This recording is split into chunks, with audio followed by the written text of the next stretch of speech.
Ibnu Taimiyah berkata, pikiranku kadang-kadang terpaku kepada sebuah masalah yang sulit aku hadapi, enggak ada solusinya, maka aku beristighfar kepada Allah 1000 kali. Astaghfirullah wa atubu ilaih, astaghfirullah wa atubu ilaih. Terus saya ucapkan 1000 kali sampai dadaku dilapangkan dan masalah yang sulit pun terpecahkan. Aku kadang berada di pasar, masjid atau sekolah, tapi hal itu tidak menghalangiku dari zikir dan istighfar sampai aku meraih apa yang aku inginkan. Istighfar, teman-teman sekalian. Baik, kira-kira orang yang bertanya, apa yang saya dapatkan kalau saya beristighfar? Yang pertama, akan dicatatkan pahala buat Anda sendiri. Karena istighfar ucapan yang tidak butuh energi banyak, hanya lisan dan bibir kita yang tergerakkan, ya, suara sedikit saja, tidak ada energi yang besar. Itu adalah ibadah yang besar pahalanya. Allah subhanahu wa ta'ala memerintahkan kita dan memerintahkan juga Nabinya Muhammad sallallahu alaihi wasallam untuk beristighfar kepadanya. Allah berfirman di dalam surah Mu'min ayat 55, A'udzu billahi minasyaitonir rajim, fasbir inna wa'dallahi haqqun wastaghfir li dzambik wasabbih wastaghfir li dzambika wasabbih bihamdi rabbika bil asyi wal ibkar. Maka bersabarlah kamu, hai Muhammad dan pengikutmu, dalam melalui kehidupan dunia dengan segala macam cobaannya. Toh ada kehidupan akhirat yang akan abadi dengan nikmat. Karena sungguhnya janji Allah itu benar, tidak ada kedustaan. Salat, puasa, zakat, bakti sama orang tua, bersedekah, zikir, doa, apa saja kerjakan, semua akan kau dapatkan hasilnya. Dan mohonlah ampunan untuk dosamu, hai Muhammad, dan pengikutmu juga perintahkan mereka lakukan itu. Dan bertasbihlah seraya memuji Tuhanmu pada waktu pagi atau pada waktu petang dan juga pagi hari. Kemudian juga Allah mengatakan dalam surah Al-Muzammil ayat 20, A'udzubillahi minasyaitonir rajim, wastaghfirullah innallaha ghafurur rahim. Dan mohonlah selalu ampunan kepada Allah, istighfar. Sesungguhnya Allah Maha Pengampun lagi Maha Penyayang. Dan yang terakhir ayat Al-Qur'an adalah Al-Imran 133. Tentu ayat banyak sekali tapi saya singkatkan di sini karena khutbah Jumat. A'udzu billahi minasyaitonir rajim. Wasari'u ila magfiratin min rabbikum wa jannatin arduhas samawati wal ardu iddat lil muttaqin. Dan bersegeralah kamu kepada ampunan dari Tuhanmu dan kepada surga yang luasnya seluas langit dan bumi yang disediakan untuk orang-orang beriman. Yang kedua, saudaraku seiman, istighfar sebab utama datangnya rezeki. Allah menyebutkan dalam Al-Quran, ya, apa yang diucapkan oleh lisan nabinya yang mulia Nuh alaihissalam dalam surah Nuh ayat 10 sampai ayat 12. A'udzu billahi minasyaitonir rajim. Faqultu astaghfiru rabbakum innahu kana ghaffara yursilis samaa 'alaikum midrara wa yumditkum bi amwalin wa banina wa yaj'al lakum jannatin wa yaj'al lakum anhara. Maka aku berkata kepada kaumku, ya Allah, kata Nabi Nuh, mohonlah ampun kepada Tuhan kalian. Sesungguhnya Dia Allah adalah Maha Pengampun. Niscaya dengan mohon ampun istighfar kalian itu, Dia Allah akan mengirimkan hujan kepadamu yang lebat dan memperbanyak harta juga anak-anakmu dan mengadakan untukmu kebun-kebun dan mengadakan di dalamnya sungai-sungai. Juga dalam surah Hud ayat 52 Allah subhanahu wa ta'ala berfirman, A'udzu billahi minasyaitonir rajim, ya qaumi, Nabi Hud berkata alaihissalam, ya qaumi istaghfiru rabbakum thumma tubu ilaihi yursilis samaa 'alaikum midrara wa yazidkum quwwatan ila quwwatikum wa la tatawallaw mujrimin. Hai kaumku, kata Nabi Hud alaihissalam, banyaklah mohon ampunlah kepada Tuhan kalian dan bertobatlah kepadanya. Niscaya pasti dengan istighfar dan tobat kalian Dia menurunkan hujan yang sangat deras atasmu. Maksudnya subur, hujan bukan mematikan tapi membawa berkah. Dan Dia akan menambahkan kekuatan kepada kekuatanmu. Fisikmu akan kuat, fikiranmu, jiwamu akan sehat. Dan janganlah kamu berpaling dengan berbuat dosa. Al-Qurtubi rahimahullah berkata tentang tafsir surah Hud ayat 52, di dalam ayat-ayat ini terdapat dalil bahwa istighfar digunakan untuk meminta rezeki dan hujan. Juga Ibnu Katsir berkata rahimahullah dalam tafsir beliau surah Hud ayat 25, jika kalian bertobat dan memohon ampunan kepada Allah serta kalian mentaatinya, niscaya Allah akan memperbanyak rezeki kalian, memberikan kalian minum dengan nikmat-nikmat langit mengeluarkan untuk kalian nikmat-nikmat bumi, menumbuhkan untuk kalian tumbuh-tumbuhan, mengalirkan untuk kalian air, dan menjadikan untuk kalian kebun-kebun. Di dalamnya terdapat berbagai macam buah-buahan, dan dia menyelingi di antara kebun-kebun tersebut sungai-sungai yang mengalir.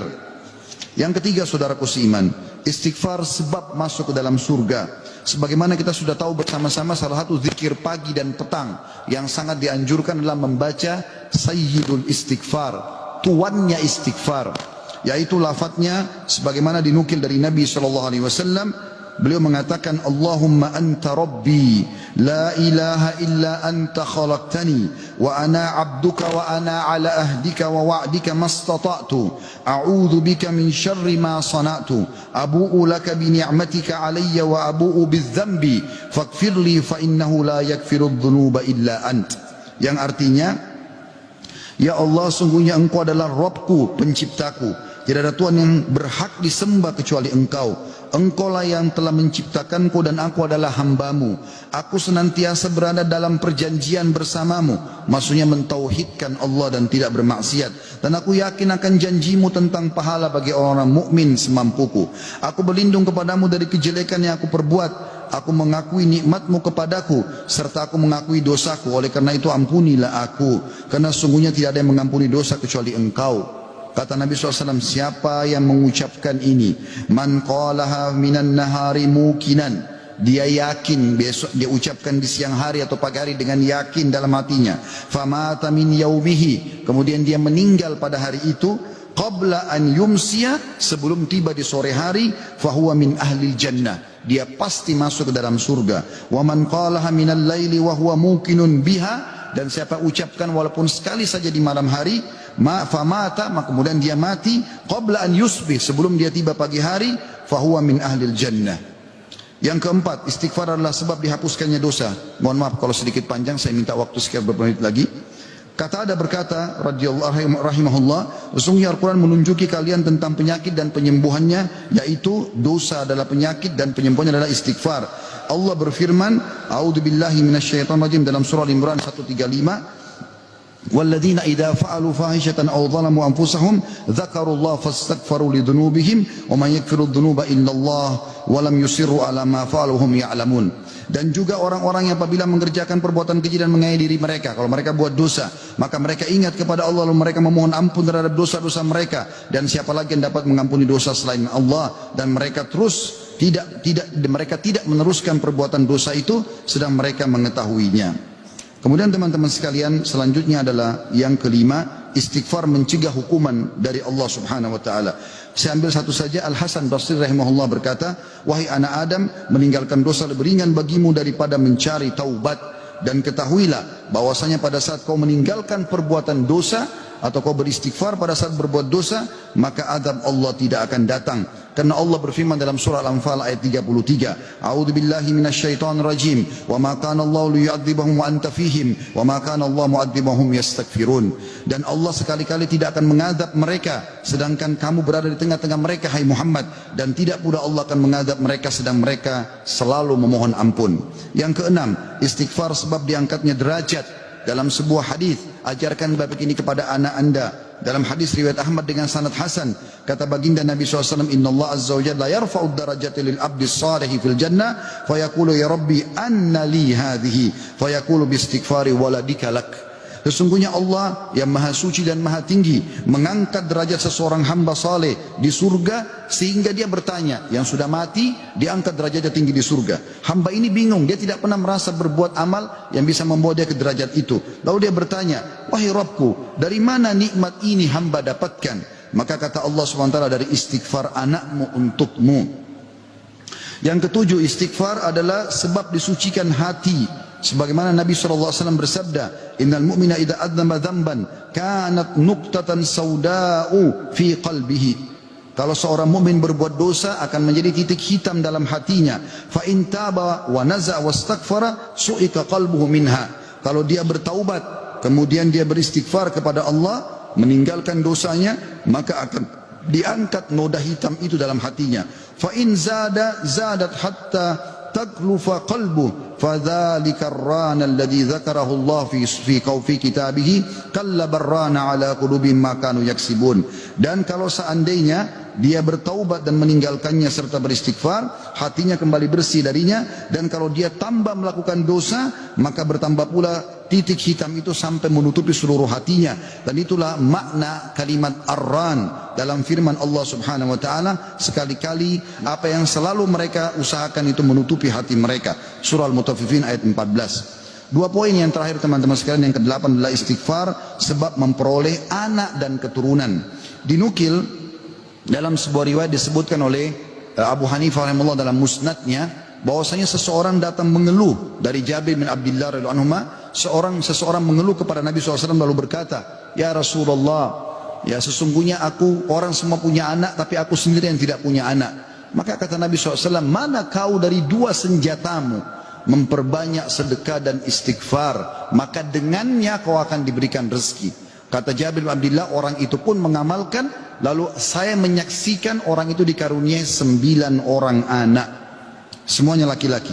Ke-9 dan terakhir adalah istighfar sebab menikmati kesehatan dan kekuatan, sebagaimana dijelaskan dari dalam surah Hud ayat 52, dan sudah saya bacakan tadi ayatnya, saya tidak ulangi, tapi potongan ayatnya adalah yazidkum quwwatan ila quwwatikum. Istighfar menyebabkan bertambahnya kekuatan di atas kekuatan. Izinkan saya teman-teman sekalian menyampaikan sebuah kisah yang berhubungan dengan masalah ini, atau dua buah kisah ringkas. Ada seseorang di Irak dulu pernah berdagang, kemudian dia menemukan semua pedagang di pasar laku barangnya kecuali dia, dan dia orang miskin. Dia mengatakan, saya pun dulu di dekat barang saya sampai menjelang sore belum laku-laku. Maka tiba-tiba saya mengingat firman atau sabda Nabi SAW, "Man aktsara istighfar," siapa yang memperbanyak istighfar, ja'alallahu lahu min kulli hammin faraja. Allah akan berikan kelapangan dari setiap kesedihannya, wa min kulli dikin makhraja, dan jalan keluar dari setiap masalahnya, dan juga razaqahu min haitsu la yahtasib, maka Allah akan berikan rezeki dari tempat tidak disangka-sangka. Maka dia bilang, saya pun beristighfar kepada Allah, dan terjadi satu keajaiban yang luar biasa. Ternyata datang kepadaku hampir seluruh pedagang pasar datang, dan mereka memperebutkan barang daganganku. Terakhir kisah seseorang yang bernama Abu Yusuf, saudaraku seiman, di musim haji, seorang syekh, dalam kisah ini tidak disebutkan namanya siapa, sedang menyampaikan masalah istighfar. Datang seseorang setelah pengajian bernama Abu Yusuf lalu berkata, "Syekh, saya ingin bercerita tentang manfaat istighfar yang Anda sampaikan tadi." Kata syekhnya, silakan. Dia bilang, saya menikah bertahun-tahun tidak punya anak sama sekali, dan saya sama istri saya sedih. Lalu satu waktu saya pernah mendengarkan sebuah siaran tentang makna firman Allah SWT surah Nuh ayat 10 sampai ayat 12, tadi sudah saya bacakan ayatnya, bahwasanya orang kalau istighfar akan diturunkan hujan dari langit, diberikan keturunan dan juga harta. Lalu saya mengatakan kepada istri saya, "Wahai Ummu Yusuf, ayo kita istighfar, sudah bertahun-tahun kita berusaha berobat sana sini tidak punya anak." Maka dia sama istrinya yang mengatakan, "Kami pun beristighfar tidak mengenal waktu, tidak mengenal tempat kecuali di WC. Kita tidak baca di WC, di tempat tidur, di ruang makan, di halaman, selalu baca." Dan subhanallah, kata dia, "Syekh, bulan itu Ummu Yusuf hamil dan lahirlah Yusuf." Begitu selesai hamil, lagi masa nifas, saya bilang, "Ummu Yusuf, kita sudah bertahun-tahun tidak punya anak, ayo kita istighfar kepada Allah untuk anak yang kedua." Kata dia, "Anda tahu Syekh, selesai nifas Ummu Yusuf hamil dan kami dapat lagi anak kedua, dua-duanya laki-laki. Setelah anak kedua lahir, di masa nifas saya bilang lagi, 'Wahai Ummu Yusuf, kita beristighfar kepada Allah untuk anak yang ketiga.' Maka saya sama Ummu Yusuf beristighfar yang ketiga, dan ternyata selesai masa nifas hamil dan juga melahirkan di tahun ketiga anak laki-laki yang ketiga." Kata syekhnya, semoga Allah berkahi. Itu betul-betul firman Allah. Allah mengatakan Allah tidak akan pungkiri janjinya. Dia mengatakan, belum selesai kisah saya Syekh. Setelah itu Ummu Yusuf berkata, "Wahai Abu Yusuf, kita berhenti dulu istighfar untuk mohon anak, istighfar untuk yang lainnya, tapi permohonan anak berhenti dulu sampai anak-anak besar." Kami sepakat 2-3 tahun kemudian saya mengatakan, "Ummu Yusuf, sekarang saatnya kita minta agar Allah berikan kita anak perempuan yang cantik dan salihah." Maka kami pun beristighfar, dan ternyata Ummu Yusuf hamil, dan sekarang saya di musim haji, wahai Syekh, sedang datang bersama Ummu Yusuf yang baru saja melahirkan bersama dengan bayinya, bayi perempuan. Aqulu qawli hadza, saya sudah mengucapkan perkataan saya ini, wa astaghfirullah li wa lakum, dan saya beristighfar kepada Allah, mengajak jamaah istighfar kepada Allah, fastaghfiruhu innahu huwal ghafurur rahim. Beristighfarlah sungguh Dia Maha Pengampun dan juga Maha Pengasih.